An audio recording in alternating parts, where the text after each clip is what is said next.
And usually it's something that I've read or something that I've listened to. And of course, the last couple of weeks, I just didn't really have anything that pertained to art or creativity. And today I did, though. So I wanted to share that with you guys. So, okay. Bert Morisseau is our artist that we're going to be talking about. And the how the inspirational segment ties in, I believe, is that we're going to listen to a little short 2-minute video about her, and then another short, very short video about the Impressionists.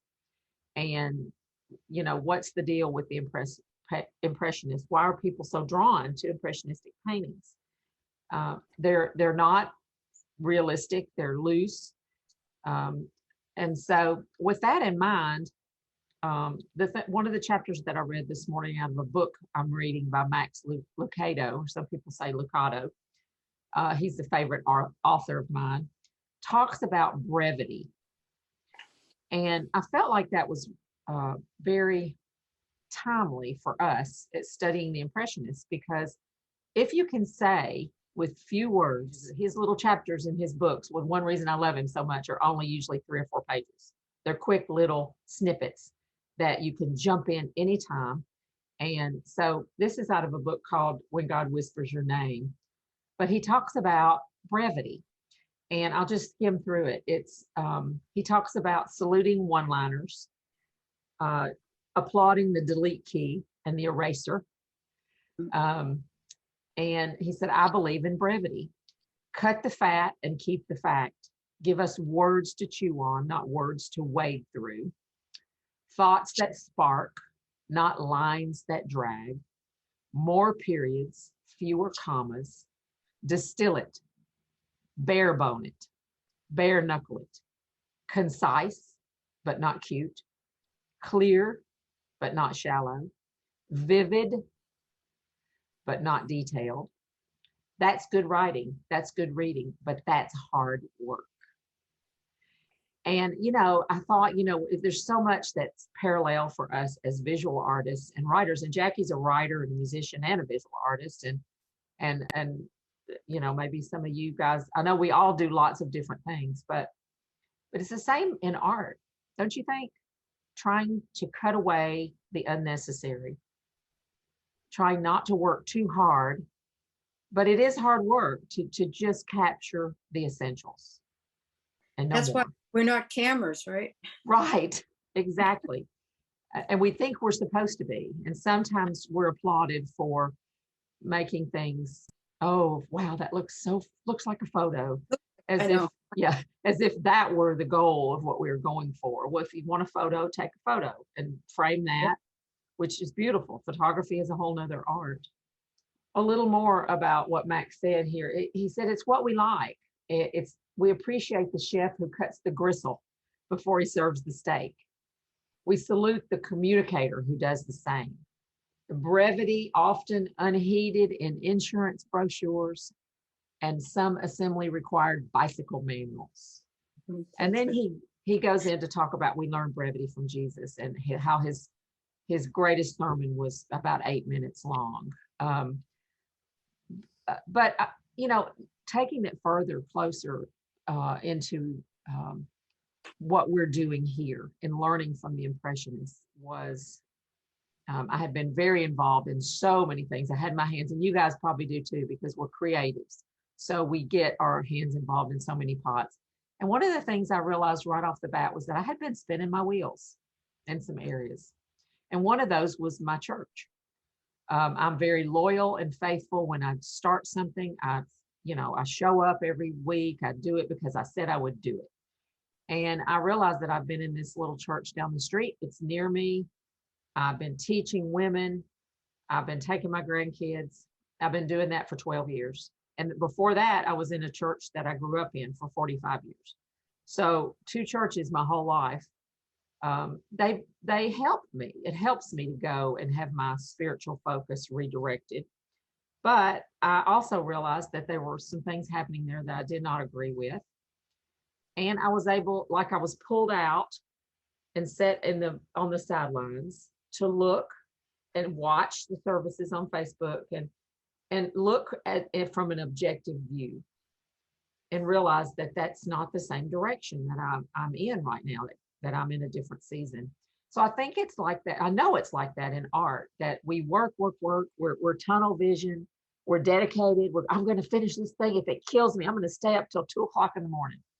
And until we stop and get pulled out and look at it from an objective viewpoint from the sidelines, then we see it very differently. Any thoughts about that? I've jumped around to two different things, but spinning my wheels and brevity, or whatever else you get. Well, I'm in agreement with you because I'm sort of like the same way. And what I've learned through COVID, like doing these classes, I used to get stressed out when I couldn't finish the project that, I feel like I'm so behind. But I had to remember that I need to kind of slow down and chill out and just do it as I do it, and it'll get done. And it's not like I'm getting a grade for it, or, I'm not, you know what I mean? It's just like, I've learned so many things on so many levels during this period. But this one particular thing that we're talking about, I had to really, like, you can see behind me, I'm not finished with the little girl on the beach, but I'm still working on it. And as long as I keep working on it and not get stressed out because it's not done as we move on to the next thing, I said, well, eventually I'm going to get it done. So I'm not going to trip, So that's I understand that. And as teaching, this whole process just taught me to just slow down, take a breath, take a step back, look at it, and really decide what's important and what's not, and all that in every area of my life. So that's my take on that. That's great, Jackie. And that's true. We learned from Renoir, just watching that 2-minute clip, that he sat and enjoyed his painting. He enjoyed looking at it. And that was just, I love that one of you guys had that observation, and I didn't even get it. I'm like, well, what's he doing smoking that cigarette? He's in a cloud of smoke. And I was looking at something else. So I love that. And I've learned so much from you guys. I can't say it enough, that we teach each other. And it's funny that, I thought. Yeah, go ahead. But no, just that the advice about painting probably works with everything, which is squint. Squint. Pick out the big stuff or the important stuff and kind of fuzz out the rest of it. So it's probably the most concise advice about how to live your life that there is. That's true. Just keeping it simple, and looking at, and not looking at, trying to look at everything at one time. That's where we get overwhelmed and things come crashing in. A little bit more on the brevity subject. I find that's been a theme for me this year too, is I don't want to waste time. I turned 60 this year, and something hit me. My ages, we always have different little feelings, different ages, but something hit me this year that maybe I have 20 more years. I don't know. Maybe I have 10. None of the women. Yeah, I could have 30. I don't know. None of the women in my family lived beyond their 60s. So I have one great aunt who was an artist that lived to be 98. So, there's that. I'll take that. But it made me stop and think of what do I want to spend my time doing? What is meaningful? And to cut away the fat.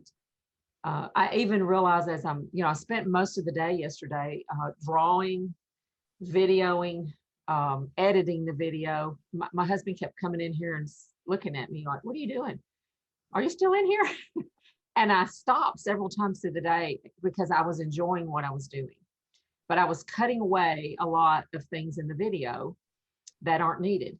Because when I watch YouTube, I get really impatient. I'm like, come on, get to the thing. What do you want?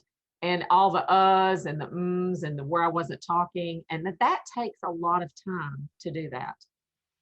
It's easy to just blah, blah, blah, blah, blah, blah, blah, and put it all out there, record it, and just put it on. That's one level. But there's another level of cutting away all the unnecessary things. So it really does take extra time to do that. Is the time worth it? I believe as I sat here and then came back about 11 last night to put my little newsletter together, I believe it's worth it. There's something in me that's compelling me forward to do that. And Well, people have listened to it. They think it's worth it too. well, I mean, thank you. I hope so. But we don't base our what we're doing on other. I'm trying not to base what I do on others' approval. However, there must be fruit in what we do. well, Or we that's would appreciation, I think, more than approval. appreciation. Yes. Yeah, yeah. And 'Cause- that's fruit. You know, if what you're doing is producing fruit, it's helping propel the universe forward, people forward. It gives you a sense of purpose, and I believe we all need a sense of purpose. If we go through life just being self-centered, it's not beneficial to us or anybody around us. So that's my little spiel. Time of my talk with my sister every morning. We read and walk and pray. And one of the things she said that she's a very successful executive. And one of the things she said was one of her bosses, who is retired now, used to talk about, what did he call them? Stewardship reports. And he used to have his employees do a stewardship report. And she said, it's good to stop every now and then and look at what you're doing. It's an inventory, 12-step program, we call it, doing a 4th step. But what am I spending my time doing? Am I spinning my wheels? Is this painting going anywhere? Am I working it to death? Am I fighting with it? And there's a fight sometimes that happens, but I'm going to segue into, let me share the screen again. And you jump in and interrupt me if something comes to mind, because I'm not going to spend too much time on this, but a couple more minutes.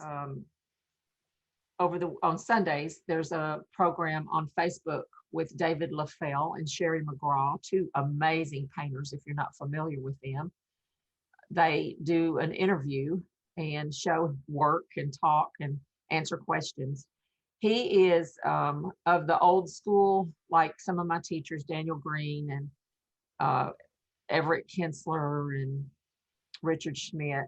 And he's not going to be here probably much longer. I would say he's in his 80s, if not older. He's slow, methodical, wonderful painter, wonderful teacher. But you have to listen to a lot to get to his nuggets. So I copied down a few. They're not exact quotes, they're just my notes. But I wanted to read a few of those off to you just to see if anything sparks your creative juices. He says, there aren't secrets in painting. There is knowledge, and when you know, it's no longer a secret. And a listener made the note in the comments that there are no secrets. There's amazing discoveries that you make. So everybody's always looking for the secret, the technique. Oh, how do I do that? I want the ABC, 1, 2, 3, the bullet points. I want to skip all that other stuff. I want to know the secret to how to do this. And the secret is practice, practice, practice, learn, learn, learn, right? Just get in there and do it. Has anybody ever been given a secret to painting that you want to share? Yeah, Jeanette. Well, actually, I was thinking I wasn't actually given a secret. It's more, I was kind of getting ahead of myself there. But if you use, with oil painting, if you use more oil than just having it flat, the oil does something as it's drying, and it's like magic.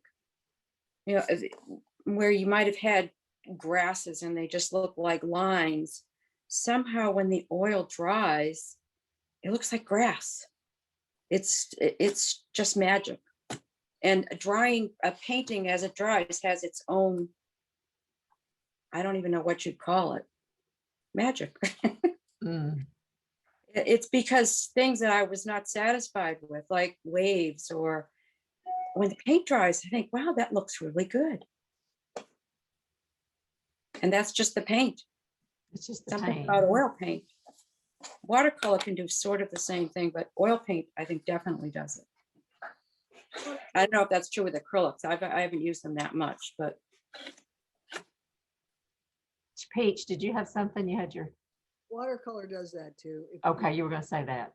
talking about, and I think you are, Jeanette, when the oil, when the oil paint, the moisture starts fluffing around, it's still alive and it's still moving around a little bit. Is that what you're talking about? Yeah, it Watercolor, does things that you can't control. yes, that's what makes it so cool. Watercolors the Yeah. same way. Acrylics can do it too if there's enough moisture. It's very cool. You're right. Yeah, it is very exciting. It seems like to me that it's a part of the creative process. I think some kind of, you know, for lack of a better word, magical things that happens. And even when I'm painting and I make bad strokes and I said, oh, this is not going to turn out good. But as I keep working on it, I said, oh, there's hope. And then there's something that creates. So, you know what I mean? So I don't know, that's a really good point to bring out, because I think it's part of the creative process. Just like we don't know how it happens, but it does. Mhm. Yeah, it's just So, the help. The paint helps. yeah. Well, and so there are, it's only a secret if you don't tell anybody. And Right. I have studied with teachers who hold back and who, for fear that their students might go beyond. I know I have studied with those. And I have felt a temptation to that early on when I first started teaching, when I saw people really getting better. I'm like, oh, mostly because I needed the income, and I was like, oh my gosh, I'm going to lose, and I had to quickly squelch that in my own spirit, because we all have egos, so I had to really quickly squelch that and come to a place of, the more you put out there, the more comes to you. You open the door up, and the more you put out there, the more art there is in the world, the better the world is.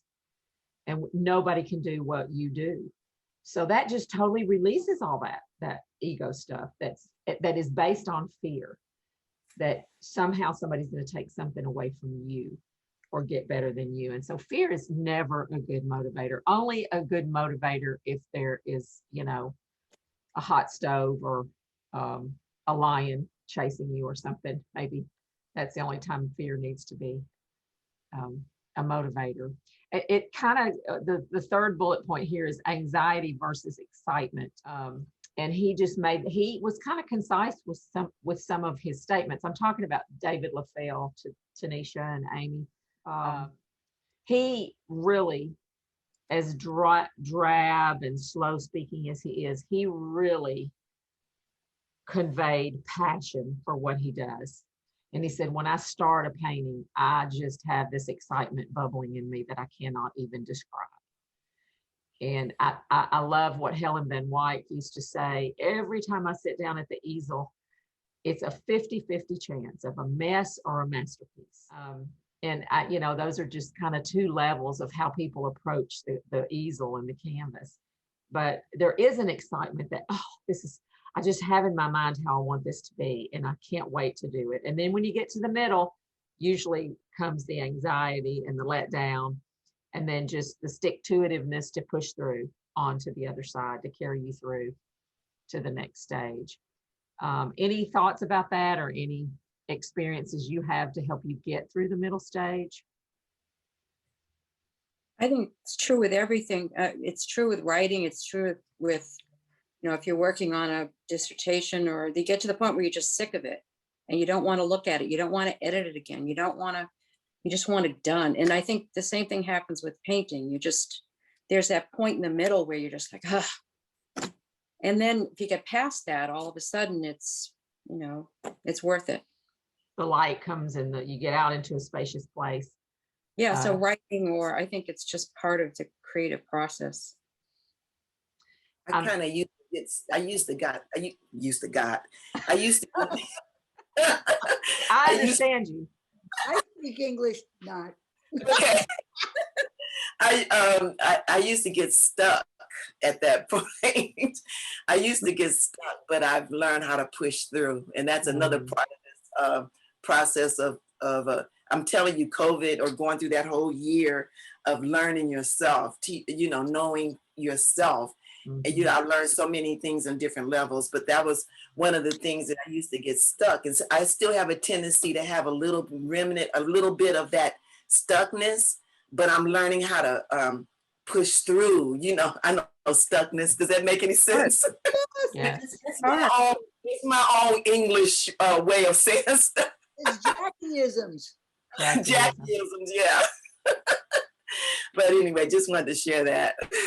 And we all have different things that help us push through. I'm skipping around on these quotes, but he mentioned, somebody asked a question about Sir Francis Bacon, who wiped his paintings down for 10 years. Every painting, he just wiped it off. One of the things, and I wrote it in my notes, David Lafell said, he made a comment about that, and he's pretty opinionated. He said that was about ego. And if nobody sees it, he's trying to avoid not feeling worthy. And I loved what David said about it. He said, I am not embarrassed by my lack of understanding when I was a younger student. We learn as we go. We don't begin this and have all the information. Why do we expect that when we begin, we should have it all together? Can't tell you how many times I used to say that to my students. It's just, if you already knew this, why would you be here? Yeah, why are you wasting your money? Be ignorant. It's good for you. It is. Act as if you know nothing and be a sponge and just sit there with your mouth open and let it come in. Let it come in. I had a student one time before I built my studio, and I was just downstairs in my small area. I had a young college teacher. He was young. He had just graduated, and he was teaching. And he came to me. He only came to one class, but he was drawing, and he had a sketchbook that he was flipping the pages. He kept starting over, and I could hear the pages flipping. And I would go back around him. I would give him a couple of pointers about, check how many heads tall it is or whatever. And then he would start over. And, I told him, I said, you have to get something on there and then begin the process of correcting it. But what he was expecting was that the first time he laid the lines down, it would be exactly right, and that he did not need to correct. Well, I could see the frustration in him, and I could not get through to him. He was so hard on himself, and his unrealistic expectation of himself prevented him from learning. I don't think he got anything from me. Jeanette, say that again. I just said his poor students. If he has those expectations of himself, he must have had it of them also. Probably so. That's exactly right. That you get it right and you don't make mistakes. So you'll see in my demo today how my drawing goes completely awry. For a second, I do a rough draft that I'm only going to take 3 minutes for. I ended up taking 11 minutes because I had to yak through it. So I condensed it and fast forwarded it for you guys. But I said, I'm not going to measure. I'm not going to use proportions of length. I'm just going to do a quick gesture drawing. And you're going to see how I screwed it up. And I feel like that is valuable for you to see because if we don't use these tools, sometimes that's the way we go. And I need to be reminded of that on a regular basis, that the tools work. They are there for a reason. They're not for us all. We all have a different way that we go about this. So I try to include that often, that this may work for you. Find what works for you and go that way. Discerning opinions. That was a statement he made. Discern opinions. And he said, consider the source. And critics often don't paint themselves. They're not painters, but they can have plenty to say about it. That is a really valuable piece of information there. And I'll just leave it at that. Any thoughts about that? Hand him a brush. Hand him a brush. Yeah. Show me. Yeah, show me what see how it is. Show me what you think would work good, and then put them on the spot. Yeah, my question would be, have you done this? Yep. Have you done this? Okay, if you haven't, then there's nothing to say. Well, having said that, I often have the G-man critique my work because he sometimes sees things and he doesn't paint immediately. Yes. He'll go, well, yada, yada. You see that upside down dragon gorilla thing? I'm like, "Whoa." My sister, same thing. She said, looks like a vomiting ghost. Wow. Sees shapes. No, it did. It And I did. looked, oh no, it was a landscape. It looked like a vomiting ghost. So I How many fixed it. people have seen a vomiting ghost? Visual. It's just their visual of It things. is a great visual. Yeah. I try to get my husband to critique things, and he got a way with words. Is like, okay, never mind, you know. But yeah. So discern your opinions. There are some that are valuable to you, and only, you're the only one that can decide what is helpful and what is not. But being able to discern, there is a wonderful poem, I think I mentioned it before in class, by Winston Churchill, I think, or maybe Teddy Roosevelt. Anyway, it's The Man in the Arena. And I don't know if you've read that poem before. I'll include it in the recap, but it's really awesome. It's really an eye-opening poem. So I'll send that to you. It's those who are in the arena fighting it out. The people on the sidelines have a lot to say about it, but they're not in there doing it. And I think that's key. It takes a lot of courage to do this. It takes courage to fail, because if you're going to do art, you're going to fail. To show people your failures. Mhm. Yeah, or as you said before, when you're in the middle, in that stage where midpoint paintings that just don't look very good. But Right. And not to fear that, but to put it out there.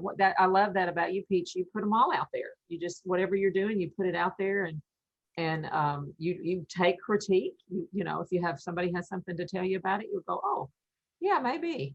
And I think that's when we mirror that for each other, it's really the best way to learn is by sharing experience. And that's a 12-step. I go back to 12-step programs all the time, but we share experience, strength, and hope with each other, and not giving advice, not saying you ought to do this and you should never, and you ought to, and you better, but to say, this is what I did. It worked. And then let people decide for themselves if they want to try that or not, or try something similar. I sent the chat, I sent it out, the vomiting ghost. Click on it, see if you can see it. Let me have a look. That's all right. While you're doing that, one of the things that is in the chat over here, I love what you said, Peach. It's like one of those chefs that leave out one ingredient when they share a recipe. That was what we were talking about, those that hold back because of fear. Put it out there. I feel like that's a motto for me. It's put it out there for the world. It's not a secret, and don't let fear motivate you. Oh, there it is. Okay, awesome. Can you see it? The vomiting ghost. Oh, you mean the whole shape of the water? Yeah. That's I Oh. feel like a chicken. Mr. A vomiting eagle. To remind me, but doesn't it look like a vomiting ghost? I think it looks like a vomiting eagle. Okay, vomiting eagle, vomiting ghost, different strokes. Just saying. Okay. That's big picture viewing there. Well, and that's a great example, because you're looking at it, you don't see that at all. But once somebody says it, that's all you see. Yeah. And you something's wrong. To me, it's kind of like a duck or something. It's blah, blah. It's ugly. Quack, quack, whatever it is. But did you fix it? Oh, yeah, I fixed it. I kept the image because I thought it was hilarious. Yeah, I fixed it, and it looks less vomity now. That's so good. That is great. Oh my goodness. Click to open the ghost toasty, she says. I love that. You guys are just the best. So don't hold back when you have something to share. Jump in here and share with us.